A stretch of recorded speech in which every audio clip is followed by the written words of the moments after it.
Jokes विनोद video शेवटपर्यंत बघा आणि लाईक करायला विसरू नका. शिक्षक एका गाढवापुढे एक दारूची आणि एक पाण्याची बादली ठेवली.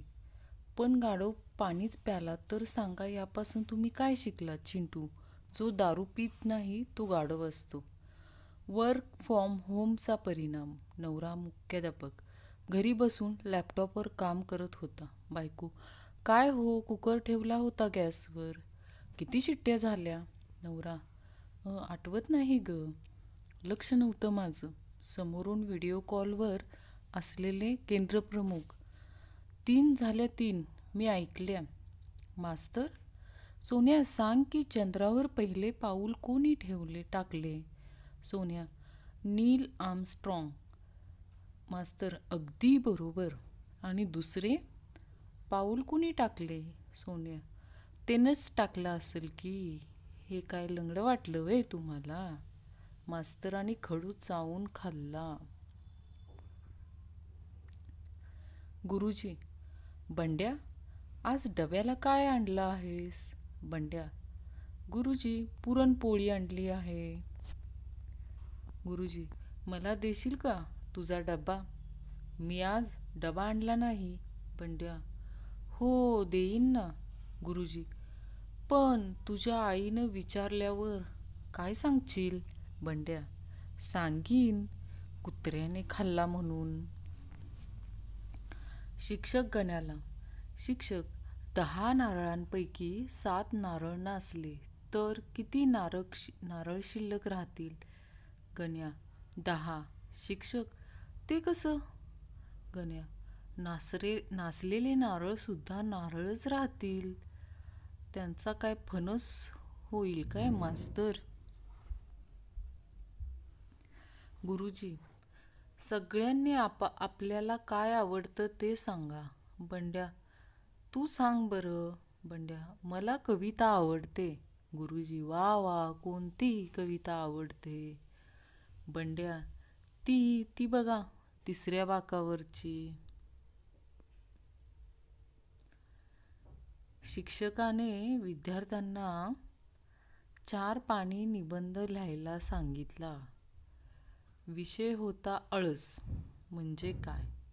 एका विद्यार्थ्याने 4ही पानं कोरी ठेवली आणि शेवटी फक्त 3च शब्द लिहिले. यालाच म्हणतात आळस. मास्तर: दिप्या, तू मोठीपणी कोण होणार? दिप्या: मी खूप श्रीमंत होणार. माझ्याकडे बंगला, 2-3 गाड्या, दिमतीला 10 नोकर असतील. सतत परदेश प्रवास करणार. मास्तर: बस बस, आता सायली तू सांग, तू मोठीपणी कोण होणार? सायली म्हणते, मी दिप्याची बायको. मास्तर कोमात: कार्टी लय आगाव झाल्यात बघा. शिक्षक: या म्हणीचा अर्थ सांगा. सापाच्या शेपटीवर पाय देणे. गण्या: बायकोला माहेरी जाण्यापासून रोखणे. शिक्षकाने गण्याला मिठी मारली. शिक्षक: विश्वास म्हणजे काय? बंड्या: उद्याचा दिवस आपण बघणार की नाही याची खात्री नसतानाही आपण 28 दिवसांचा नेट पॅक मारतो. यालाच म्हणतात विश्वास. काय जण तर 84 दिवसांचा मारतात. त्याला म्हणतात आत्मविश्वास. शिक्षक चिंगीला: आज शॉर्ट स्कर्ट का बरं घालून आली आहेस? चिंगी: सर, आज हाफ डे आहे ना म्हणून. आणि फुल डेला फुल ड्रेस घालून येते. गण्या कोपऱ्यातून म्हणतो जोराने ओरडायला: सर, सुट्टीच्या दिवशी पण क्लास घ्या ना. सर: किती निर्लज्ज आहेस तू गण्या. तू 100 पैकी फक्त 5 गुण मिळवले आणि तरीसुद्धा हसत आहेस मूर्खा. गण्या: सर, मी हसत आहे कारण उत्तरपत्रिकेत मी तर पिक्चरचं गाणं लिहिलं होतं फक्त. तर मग हे 5 गुण आले कुठून? पेपरमध्ये प्रश्न होता, शास्त्रीय कारणे द्या. डोक्यावर पांघरून घेऊन झोपू नये. एका कार्ट्यानं उत्तर लिहिलं, कारण झोपलंय ते कळत नाही. मास्तरनी बदा बदा बडवला. गुरुजी, आफ्रिकेत आढळणाऱ्या 3 प्राण्यांची नावे सांगा. गण्या: वाघ. गुरुजी: अजून 2 प्राणी. गण्या: वाघाची आई आणि वाघाचे बाबा. मास्तर: कॉफी शॉप आणि वाईन शॉपमध्ये काय फरक आहे?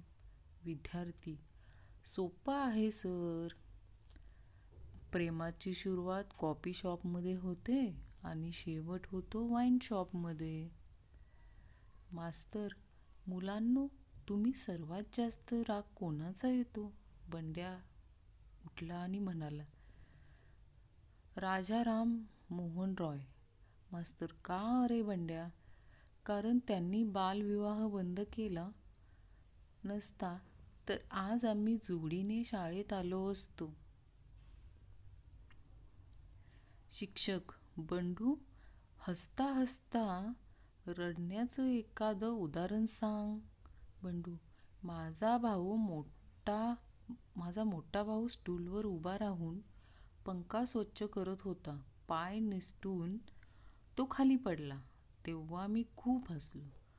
तसं त्याने मला जोरदार धपाडा मारला. तेव्हा मी रडायला लागलो. शाळेतल्या बाळूच्या प्रगतीवर वैतागून शाळेतले शिक्षक: बाळू, तुझं कोणतंही गणित कधीही बरोबर नसतं. इतिहासातही तू चुका करतोस. विज्ञानातही तू कच्चा आहेस. तुझ्या चुका कमी करायला खूप अभ्यास करावा लागणार. असंच चालू राहिलं तर तुला पास झाल्यावर नोकरी कोण देणार? बाळू: सर, मला पास झाल्यावर हवामान खात्यात नोकरी करायची आहे. विद्यार्थी: गुरुजी, तुम्ही आम्हाला असं रोज रोज का मारता हो? गुरुजी: माझं तुमच्यावर खूप प्रेम आहे म्हणून. विद्यार्थी: गुरुजी, आमचंही तुमच्यावर खूप प्रेम आहे, पण त्याचं आम्ही असं प्रदर्शन करत नाही. विज्ञानाचे मास्तर: जर गुरुत्वाकर्षण नसेल तर काय होईल? बंड्या: फार गोंधळ होईल, कारण जो केर आम्ही पहिल्या मजल्यावरून खाली टाकतो तो खाली जाण्याऐवजी मजल्यावरच अडकेल.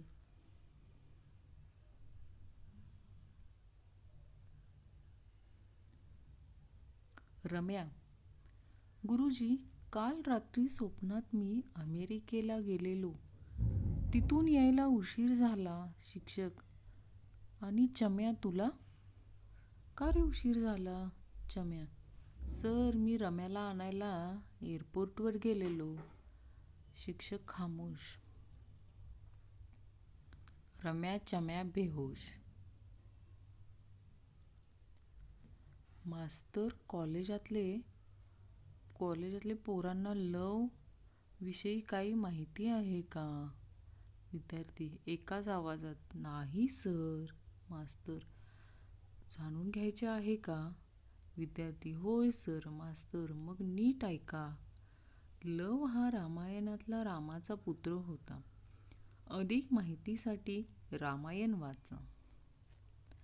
12वीचा अभ्यासक्रम पूर्ण झाल्यावर शिक्षक विद्यार्थ्यांना म्हणाले, आता परीक्षा जवळ आलेली आहे. सर्व अभ्यासक्रम शिकवून पूर्ण झालेला आहे. तरी सुद्धा ज्यांना काही प्रश्न वा शंका असतील तर त्यांनी विचारण्यास हरकत नाही. मागील बेंचवर बसलेला बाळू हात वर करून उभा राहिला आणि म्हणाला, सर, प्रश्नपत्रिका कोणत्या छापखान्यात छापायला दिल्या आहेत? बाई चिंटूला: तुमच्या घरात सगळ्यात लहान कोण आहे? चिंटू: माझे बाबा. बाई: का? चिंटू: कारण ते अजूनही आईजवळ झोपतात. बाई: चंप्या, तुला शाळेत यायला उशीर का झाला? चंप्या, बाई, मी मेलेल्या माणसाला पळताना पाहिलं. बाई, काय? हे कसं काय शक्य आहे? चंप्या, खरंच बाई, तुमचा विश्वास बसत नसेल तर चिंगीला विचारा.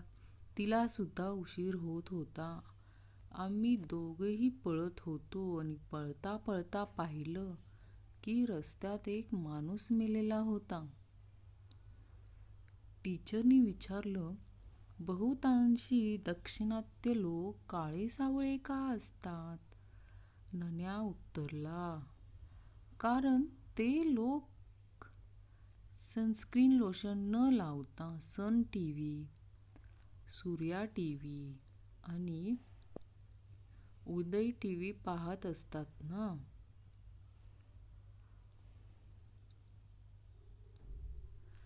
जगातलं मृत्यूचं प्रमाण वर्गाला समजावून देताना गुरुजी म्हणाले, माझ्या प्रत्येक श्वासागणिक या एकूण जगात एक माणूस मरत असतो.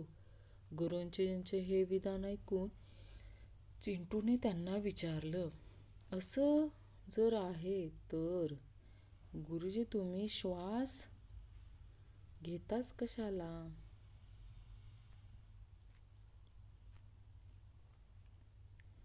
गुरुजींनी विचारलं, बाळांनो, कुणी मला योगाचे एक उदाहरण सांगल का?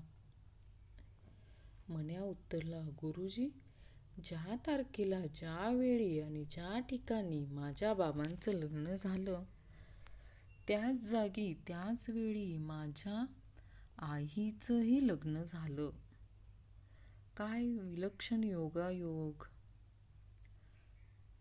गुरुजी, बंड्या, सांग बरं, शहामृगाची मान लांब का असते? बंड्या, गुरुजी, शहामृगाची शरीर व मस्तक यात फार अंतर असल्याने त्या दोघांना जोडण्यासाठी देवानी मान लांब केली आहे.